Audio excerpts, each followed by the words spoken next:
Question చూసుకుంటే 4 silicon diodes are connected as shown in figure. Okay, 4 డయోడ్లను connect చేశారంట. Assume the diodes to be ideal.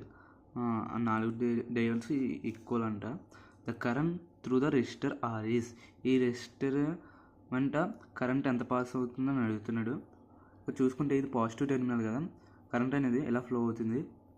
Then current ఈ జంక్షన్కి వచ్చింది, ఎలా విడిపోతుంది, ఇటే పక్క ఒకటి ఇటే పక్క ఒకటి. కరెంట్ ఇలా వచ్చేస్తుంది.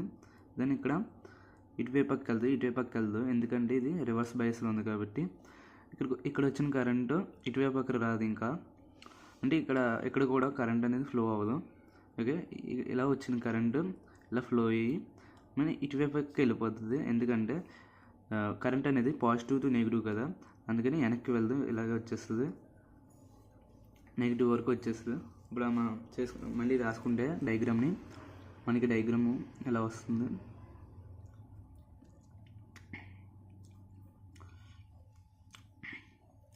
ఇది 50 ohms రెసిస్టర్, ఇది 5 volts వోల్టేజ్. ఇక్కడ దీని వెంట కరెంట్ ఎంత పాస్ అయిందంటే V is equals to IR, I is equals to V/R.